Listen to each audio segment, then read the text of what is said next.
नमस्कार साथियों, आपका हमारे चैनल में स्वागत है। चलिए शुरू करते हैं आज की कहानी। कहानी का नाम है नारद मुनि को अंधकार क्यों आया। एक दिन नारद मुनि घूमते घूमते हिमालय पर्वत पर एक पवित्र गुफा में पहुंच गए। वह गुफा देवलोक समान थी। उन्होंने वहां अपनी तपोस्थली बनाई। यहाँ उन्होंने भगवान विष्णु की तपस्या शुरू कर दी। जब इस बात का पता देवराज इंद्र को चला तो वो चिंतित हो गए। उन्हें लगा कि कहीं उनसे उनका इंद्रलोक का सिंहासन न छिन जाए। ऐसे में इंद्र ने उनकी तपस्या भंग करने का सोचा। इसके लिए देवराज इंद्र ने कामदेव को नारद मुनि के पास भेजा। कामदेव ने वहां पहुंचकर नारद मुनि को तपस्या में लीन देखा। तब उन्होंने अपनी माया से उनकी कामाग्नि भड़काने की कोशिश की। सबसे पहले उन्होंने ऋतु परिवर्तित की। उन्होंने बसंत ऋतु उत्पन्न की और उसके होते ही पेड़ पौधे रंग बिरंगे पुष्प से आच्छादित होने लगे। कोयल की आवाज आने लगी। कामदेव ने नारद मुनि के पास अप्सराएं भी भेजी, लेकिन नारद मुनि की तपस्या में कोई विघ्न नहीं पड़ा। कामदेव को लगा कि कहीं उन्हें इस कृत्य के लिए नारद मुनि से श्राप न मिल जाए। उन्होंने नारद मुनि से क्षमा मांग ली। नारद जी ने उन्हें क्षमा भी कर दिया। इससे नारद मुनि के मन में अंधकार आ गया। वे शिव जी के पास पहुंचे। उन्होंने शिव जी के सामने खुद का बखान किया और शिव जी समझ गए कि नारद अहंकार में चूर है। उन्होंने नारद मुनि को सलाह दी कि यह बात भगवान विष्णु से न कहें। शिव जी को पता था कि अगर विष्णु जी को नारद के अहंकार के बारे में पता चला तो वो उन्हें सजा अवश्य देंगे। लेकिन नारद जी तो अहंकार में चूर थे। वो विष्णु जी के पास पहुंच गए। उन्होंने कामदेव की माया विफल करने का वृतांत विष्णु जी को सुना दिया। नारद मुनि का अहंकार विष्णु जी कुछ देर में समझ पाए। उन्होंने नारद से कुछ कहा नहीं, लेकिन उनका अहंकार तोड़ने की लीला रच डाली। विष्णु जी से आज्ञा लेकर नारद जी वहां से चल दिए। रास्ते में उन्हें एक नगर दिखाई दिया जो विष्णु जी की माया से बना था।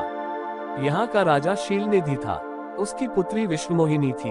वे इतनी सुंदर थी कि कई राजाओं ने उनसे विवाह करने का प्रस्ताव भिजवाया था, लेकिन राजा ने उनका स्वयंवर आयोजित कर दिया जिसमें कई राजकुमार पहुंचे।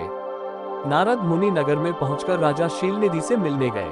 वहां राजा शीलनिधि ने उन्हें राजकुमारी विष्णुमोहिनी के स्वयंवर के बारे में बताया। साथ ही उन्होंने निवेदन किया कि वो राजकुमारी की हस्तरेखा देख उनके भविष्य की जानकारी दे। जब नारद के सामने विष्णुमोहिनी आई तो वह उनका रूप देख मोहित हो गए। विष्णुमोहिनी की हस्तरेखा में लिखा था कि जो भी उनसे विवाह करेगा वह अमर हो जाएगा। लेकिन ये बात उन्होंने राजा और राजकुमारी को नहीं बताई। उन्होंने कुछ और बताया और वहां से चले गए। नारद मुनि अपना वैराग्य भूल चुके थे। वे विष्णुमोहिनी से विवाह करना चाहते थे। फिर उन्होंने भगवान विष्णु का ध्यान किया। उन्होंने विष्णु जी से सुंदर रूप की मांग की। वो विष्णुमोहिनी से विवाह करने के लिए ऐसा कर रहे थे। भगवान विष्णु ने कहा, नारद तुम्हारा कल्याण हो, और अंतर्ध्यान हो गए। उन्होंने अपनी माया से नारद मुनि को बंदर का रूप दे दिया। वे स्वयंवर के लिए निकल गए। उनका मुंह बंदर जैसा हो गया था। एक पेड़ के पीछे छिपे दो शिवगण ये सारी माया देख रहे थे। वे नारद मुनि के पीछे स्वयंवर में पहुंच गए। ये दोनों नारद मुनि के पास बैठे और उनकी रूप की प्रशंसा करने लगे।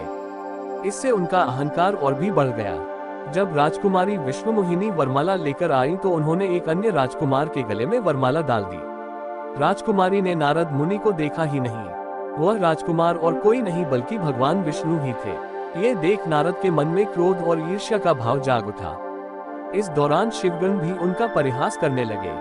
उन्होंने कहा, ऐसे मुंह को कोई दासी भी न देखे, जरा जल में अपना मुख तो देखो। नारद मुनि ने जब अपना मुंह देखा तो उन्हें बहुत गुस्सा आया।